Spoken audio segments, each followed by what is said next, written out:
Olá, queridos amigos da União Espírita Maria de Nazaré. É uma alegria estar aqui mais uma vez para tratarmos de reflexões importantes acerca do Evangelho de Jesus. Como estamos ainda no capítulo 28 do Evangelho segundo o Espiritismo, e é o capítulo que trata da coletânea de preces espíritas, é muito importante que a gente conheça o item que nós vamos refletir nesse instante e que possamos tecer algumas reflexões sobre o tema envolvido. O nosso tema de hoje, da nossa reflexão, ela trata da prece que fala da ação de graças pelo bem concedido aos nossos inimigos. Não é fácil, não é? Uma das coisas mais difíceis que podemos realizar na nossa jornada evolutiva é perdoar os nossos inimigos. E Jesus foi muito enfático quando nos fez esse convite, porque na realidade o mestre, quando tratou do perdão, ele não falou apenas em perdoar 1, 2 ou 7 vezes, mas falou em perdoar 70 vezes 7, mostrando a grande importância que o perdão representa na nossa evolução. E essa importância ela é tão grande que, além de trabalhar aquele que perdoa, é uma oportunidade de reavaliação aquele que é perdoado. E todos nós, sem exceção, estamos nesse processo de aprimoramento moral. E dessa maneira, todos nós, em algum momento, vamos precisar ser perdoados por algo que tenhamos feito, por algum mal que tenhamos realizado, por termos magoado, por termos ferido, por termos feito sofrer alguém. E quando a gente tem consciência de termos feito sofrer alguém, nós temos a consciência da nossa necessidade em sermos perdoados. Então, se nós queremos o perdão para conosco, que possamos também concedê-lo àqueles que nos ofendem. Mas essa prece de ação de graças, ela é exatamente para que nós possamos agradecer pelo bem que chega ao nosso inimigo. Para que a gente deseje e se regozije com o bem que o outro merece, recebe. O capítulo que nós estamos estudando, né, o capítulo 28, nós estamos no item 48, e ele tem um prefácio pequenininho, mas que com profundas reflexões. E ele diz assim: não desejar mal aos seus inimigos é ser apenas meio caridoso.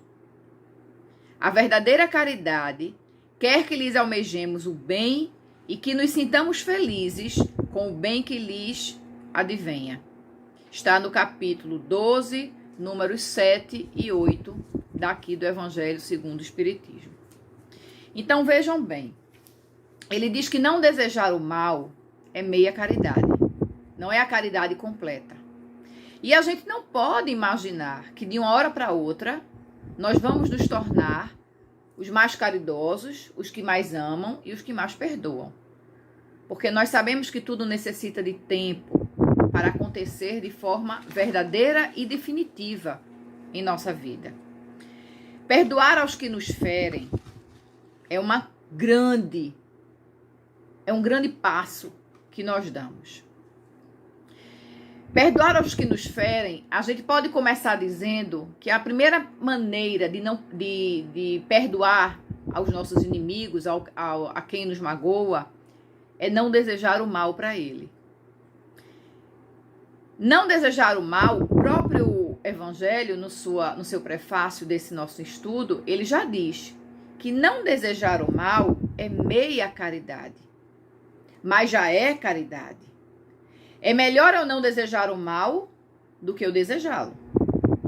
né? Então, nós temos que ver sob todos os ângulos.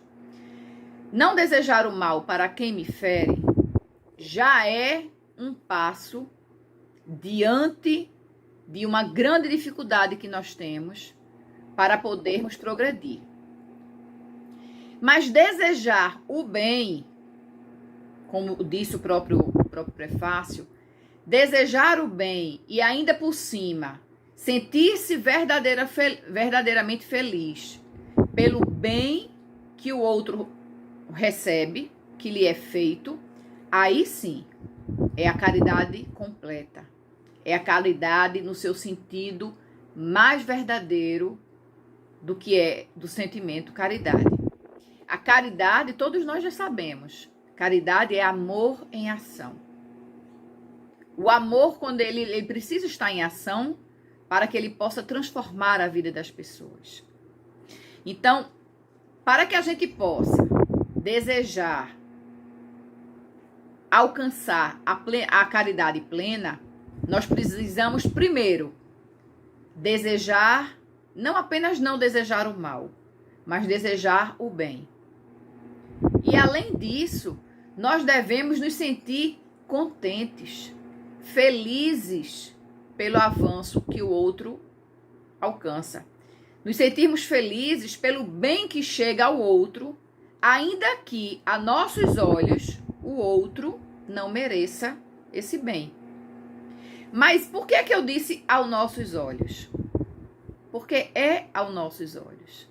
Porque aos olhos de Deus, nenhum de seus filhos deixa de merecer o bem, a felicidade, o perdão. Nenhum de seus filhos tem negado a ele o caminho do progresso, o caminho da evolução espiritual e moral. Porque todos nós fomos criados pelo Pai, simples e ignorantes. Aqueles que se desviaram do caminho, aqueles que nesses desvios se envolveram com o mal e nesse envolvimento prejudicou, traiu, maltratou, passou por cima, né, do outro, claro que eles vão ter uma responsabilidade nessas suas atitudes, mas não somos nós que somos os juízes. Não somos nós que vamos ditar o que precisa acontecer com o outro. Exatamente por aquela reflexão que nós já fizemos antes. Nós também estamos imperfeitos.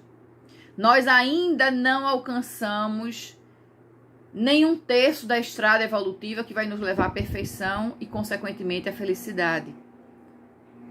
Então, quando Jesus nos convidou a amar ao outro como a nós mesmos, é considerando que o outro, ele tem também as mesmas dificuldades que nós temos. É que o outro tem também as mesmas oportunidades que nós temos. Só que igual o que acontece numa sala de aula, o mesmo professor explica o mesmo assunto para uma sala inteira. Uns absorvem de imediato, outros têm grande dificuldade em entender, em assimilar e em colocar em prática aquilo que está sendo ensinado.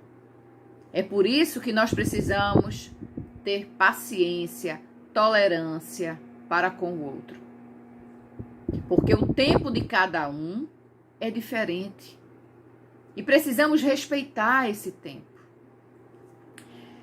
Colaborar com o bem é muito importante, porque o próprio Livro dos Espíritos, a própria espiritualidade nos diz que não basta a gente não fazer o mal. Precisa que nós façamos o bem também. Porque nós não vamos ser responsabilizados apenas pelo mal que fizermos.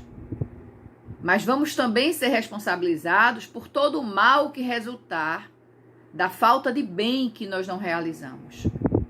Ou seja, se eu tive a oportunidade de fazer o bem a alguém e não fiz, e a partir daí aconteceu algo pior para aquela pessoa, que não foi através de mim, mas que resultou dessa falta de bem, eu também tenho responsabilidade nisso. Então, nós precisamos ter a consciência de que todos nós estamos ligados uns com os outros de diversas maneiras. E nós temos, sim, o direito e o dever, não apenas de ajudar, não apenas de fazer o bem, mas principalmente de nos alegrarmos, de nos sentirmos felizes pelo bem que o outro recebe. Ah, mas eu merecia mais do que ele. Como é que você pode dizer? Você não está dentro dele para saber os esforços, as dificuldades que ele está enfrentando. Tudo que passa dentro do outro, só quem conhece é o outro. A gente não pode julgar pela aparência. Atrás de um sorriso, pode se esconder dores profundas que a gente desconhece. Vamos seguir. Guardamos a mágoa, muitas vezes, o sentimento de dor, né? De algo que foi feito pra gente. Que foi feito contra nós, né? Porque tudo que é feito e que nos traz dor, a gente interpreta como algo negativo, porque doeu, mas vimos que é uma reação contra nós. E muitas vezes esse sentimento de dor, essa mágoa, a gente guarda ela por muito tempo. Não é de se admirar que encontramos espíritos que guardam mágoas seculares. Muitas das dores que a gente ainda carrega hoje, elas são dores de mágoas de várias encarnações passadas que a gente não conseguiu superar ainda. E nós não conseguimos superar ainda porque o nosso orgulho não permite. Porque a gente não entendeu ainda que é a humildade, através da humildade, que nós vamos conseguir caminhar de maneira leve na estrada do nosso aprimoramento espiritual. Aquele que é humilde, ele sente de maneira menos dolorosa aquilo que é feito a ele.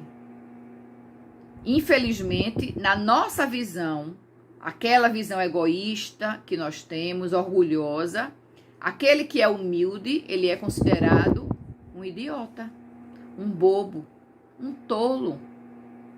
Porque como é que fulano está tratando o outro tão bem, o outro que fez isso com ele? Que bom que fulano está agindo assim para com o outro. E vou dizer uma coisa a vocês. Não é raro acontecer, ao contrário, é muito comum. Já conversei com diversas pessoas que guardam mágoas profundas que dificultam muito relacionamentos de outras pessoas. E quando você pergunta a pessoa assim, o que foi que causou essa mágoa? Qual foi a briga? Ah, não me lembro não. Foi um negócio que aconteceu, que eu não gostei, que foi muito sério e não sei o quê. E não se lembra nem o que causou a mágoa. A razão verdadeira da dor, do sentimento de estar magoado, ferido, você nem lembra mais. Mas você continua alimentando esse sentimento que tanto mal faz pra gente. Eu me lembro de um comentário que um amigo fez pra gente, dizendo que a raiva, a mágoa, é um veneno que a gente toma querendo matar o outro. Mas quem tá tomando é a gente. Como é que a gente vai matar o outro? Provoca energias tão prejudiciais ao nosso organismo. Promove vibrações tão pesadas que fazem mal a gente. Simplesmente. Então, esse veneno é escolha nossa. Somos nós que escolhemos nos manter magoados. Somos nós que recebemos a mágoa, a atitude, e naquela hora que eu recebo, eu escolho como é que aquilo vai impactar na minha vida. Eu vou deixar que aquilo me fira. Eu vou permitir que aquilo tire a minha paz, que desequilibre o meu organismo, o meu lado psíquico e espiritual. Ou eu vou dizer, opa, quero não. Sinto muito por você ter agido assim, mas isso é um compromisso seu. Não cabe a mim. É escolha. A dor. Eu lembro muito dessas palavras que o nosso querido amigo Frederico Menezes proferiu numa palestra dele. A dor, ela é uma necessidade. Ela vem com uma finalidade terapêutica. Ela vem nos trazer um ensinamento. Mas o sofrimento é escolha. Porque o sofrimento é o prolongamento dessa dor. A dor, ela vem e traz o recado dela. Cabe a mim buscar entender o que é que essa dor quer trazer para mim, o que é que ela quer me ensinar, onde ela quer que eu deposite a minha atenção. E aí, ok, eu vou trabalhar para me melhorar. Agora, se essa dor chega, bate na minha porta, eu me abraço com ela e fico coitadinha de mim que fui ferida, coitadinha de mim que fui abandonada, coitadinha de mim que fui traída, que passaram por cima de mim, que me prejudicaram. Aí, amiga, é escolha. Aí somos nós que estamos optando pelo sofrimento. Em vez de aprender com a lição e seguir adiante, nós estamos escolhendo o nosso destino. Eu me lembro muito bem, há alguns anos atrás, eu fui fazer uma palestra num centro em Gravatá. Um centro muito querido, que eu tenho grandes amigos lá. E fui convidada a fazer uma palestra lá sobre o perdão. E fizemos todo o trabalho. Ao final da palestra, ao final das nossas reflexões, uma senhorinha chegou junto de mim e disse assim: Ida, como é que eu posso perdoar o homem que matou meu filho? Sabe aqueles momentos, aquelas perguntas que lhe cala? Que lhe coloca numa situação de dizer assim, parou tudo, você fica sem ação, porque você está diante de alguém que perdeu alguém que era muito importante, que era o seu filho, pelas mãos de outro, né, de outra pessoa. E ela estava ali assistindo as minhas reflexões, e eu falava sobre perdão, sobre pagar o mal com o bem, sobre esquecer as ofensas. E aí ela me disse, como é que eu posso perdoar o homem que matou o meu filho? E aí naquele momento, antes de qualquer coisa, eu perguntei, eu posso lhe dar um abraço? Nós não estávamos em pandemia ainda. E ela disse, claro, e nós nos abraçamos, e eu fiquei abraçada com aquela senhora, e senti toda a dor que ela sentia. Eu não posso dizer a vocês que senti exatamente o que ela sentia, porque quem estava passando por aquilo, por aquela dor, era ela. Mas tentei me colocar em seu lugar. E eu disse a ela, minha irmã, tente, de princípio, apenas não desejar o mal para a pessoa que fez isso com seu filho. Não comemore as coisas negativas que possam ocorrer com ele dentro da prisão. Nós sabemos que o regime carcerário nosso, ele é muito deficiente. E muitas coisas acontecem lá dentro. E nós sabemos que depois que uma pessoa entra ali, a vivência é muito difícil dentro de um ambiente desse. E ela já tinha me apontado que a pessoa havia sido presa e estava num presídio. E aí eu disse a ela isso. Procure não desejar o mal para essa pessoa. E se algo de mal acontecer com ela, tente não se algo acontecer de mal com ele dentro da prisão, não se sinta feliz com a dor do outro. E ela me sorriu e disse: isso eu tento todos os dias. Quando eu vou para me deitar, eu faço uma prece, peço a Jesus que me fortaleça, peço a Jesus que não permita que meu coração deseje o mal a ele. Inclusive, eu já estou visitando ele na prisão. Já fui 2 vezes vê-lo, não consegui abraçá-lo, mas fui, levei alguma coisa para ele comer, olhei para ele e saí. E aí eu dei um sorriso para ela e disse assim: a senhora está no caminho certo. Porque, gente, nós não podemos fazer algo, passar por cima do nosso sentimento de uma forma violenta, de uma forma abrupta. Tudo tem que acontecer na maneira certa, do jeito correto. E você via o esforço com que aquela senhora simples, doída, sofrida, o esforço que ela estava fazendo para não desejar o mal àquela criatura.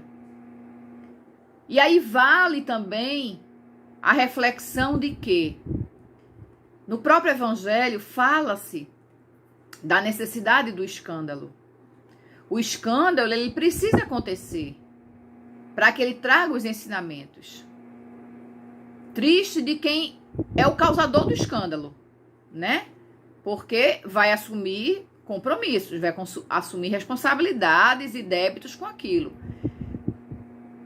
A morte do corpo físico, nós sabemos que muitos casos desses de mortes por tiro acidental, por assalto, ou por sei lá, da forma que for, são resgates do próprio espírito, que tem a necessidade de voltar para o plano espiritual através desse tiro, através da bala. Então, aquela criatura, infelizmente, por imprudência, por invigilância, por imprevidência, por más escolhas, aquela criatura foi o instrumento utilizado para o retorno do outro. Então, tudo isso, nós que somos espíritas, nós que sabemos que nada na vida acontece ao acaso. Tudo responde a um planejamento, a uma necessidade, a um merecimento. E nós precisamos, antes de qualquer coisa, confiarmos em Deus. Confiarmos no nosso Pai, que é a causa maior de todas as coisas. Ele tudo sabe, ele tudo conhece e tudo faz pelo nosso melhor. Mas é preciso que tenhamos essa consciência do que precisa ser feito para poder evoluirmos nesse campo específico da nossa existência. Existe uma mensagem, uma frase na realidade, que eu quero finalizar o nosso trabalho com ela, mas antes eu gostaria de ler para vocês o modelo de prece que o plano espiritual nos trouxe através do Evangelho segundo o Espiritismo, neste capítulo 28, este item que nós estamos trabalhando, que é a ação de graças pelo bem concedido aos nossos inimigos. E ele sempre, em cada item, a espiritualidade, como um trabalho perfeito que fez juntamente com o senhor Allan Kardec, ela nos traz modelos de prece para que nos sirva de norte. Não que a gente precise fazer exatamente igual, mas para que a gente tenha uma noção de como deve ser feito. Então, o modelo que ela nos trouxe foi o seguinte: meu Deus, entendeste em tua justiça encher de júbilo o coração de fulano. Agradeço-te por ele, sem embargo do mal que me fez ou que tem procurado fazer-me. Se desse bem, ele se aproveitasse para me humilhar, eu receberia isso como uma prova para a minha caridade. Bons espíritos, que me protegeis, não permitais que eu me sinta pesaroso por isso. Isentai-me da inveja e do ciúme que me rebaixam. Inspirai-me, ao contrário, a generosidade que eleva. A humilhação está no mal e não no bem. E sabemos que cedo ou tarde, justiça será feita a cada um segundo as suas obras. Vejam que aqui tem um trechinho na prece que ela diz assim: se desse bem ele se aproveitasse para me humilhar, eu receberia isso como uma prova para a minha caridade. Quando eu li isso, eu me lembrei daquele trecho do Evangelho que Jesus nos diz que quando baterem na nossa face direita, ofereçamos ainda a esquerda. Que na realidade, exatamente o que Jesus nos disse com isso, foi que a gente não deve devolver o mal. Se ela foi tratada com humilhação, que ela use essa humilhação, esse ensinamento, esse aprendizado para trabalhar e fortalecer a sua caridade, a sua humildade. É assim que nós precisamos, meus irmãos, trabalharmos. Nos aproveitando de toda a oportunidade que a vida nos traz para avaliarmos os nossos comportamentos, as nossas condutas, as nossas tendências, porque nós vimos caminhando nessa jornada evolutiva há muito tempo. Muito há ainda o que melhorar. Mas tudo isso depende unicamente de nós mesmos. Eu não posso dizer, eu não estou feliz, eu não estou podendo trabalhar, eu não posso evoluir, eu não posso estudar, eu não posso me dedicar, porque eu estou triste porque fulano agiu assim comigo. Não. Se fulano agiu assim comigo, foi um problema dele. É um compromisso a mais que ele está assumindo.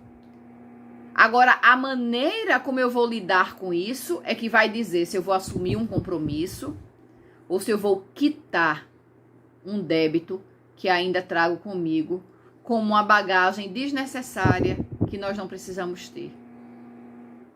Importante desnudar-nos a nós mesmos, para que possamos nos observarmos nua e cruamente, sem máscaras, sem disfarces, o que se passa de verdade dentro dos nossos corações. Porque dizer e aparentar é muito fácil.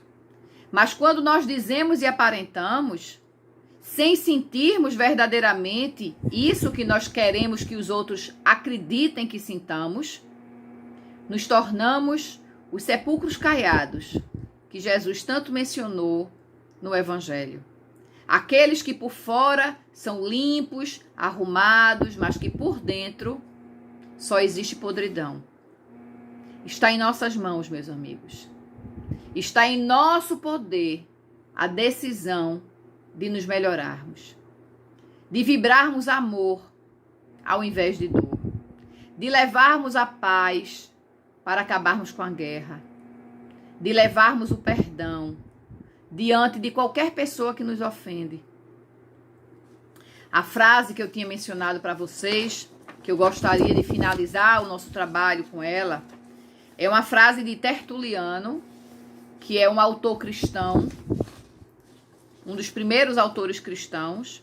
E Tertuliano, em sua sabedoria, disse o seguinte, abre aspas: se você quer ser feliz por um momento, vingue-se. Mas, se você quer ser feliz por toda a vida, apenas perdoe. É uma frase muito forte e eu convido a cada um a fazer essa reflexão. Nós queremos ser felizes por alguns instantes, por um momento, ou nós desejamos ser felizes por toda a nossa vida? A nossa felicidade está nas nossas mãos. Só nós podemos fazer essa mudança que vai nos garantir uma felicidade futura muito maior. Livre das dores, livre das provas, livre das expiações que ainda nos trazem tanta dor.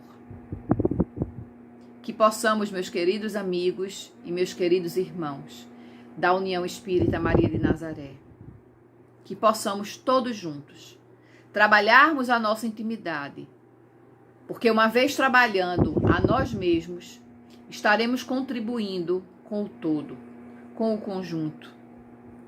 Uma vibração negativa que se faz dentro de mim e que se junta com uma vibração negativa de outro, torna-se 2 vibrações negativas a mais no ambiente.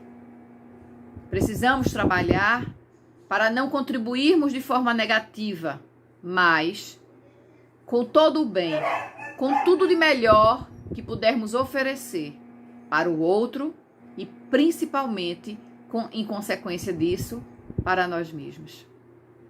Muito obrigada a todos pela atenção, pela confiança, por mais essa oportunidade de estarmos refletindo juntos sobre um tema tão importante, que é desejar o bem, é fazer o bem, é não desejar o mal e perdoar todo o mal que tiverem feito a nós. Muita paz, um beijo em cada coração, que Jesus os abençoe hoje, amanhã e sempre. Tchau, gente. Até a próxima.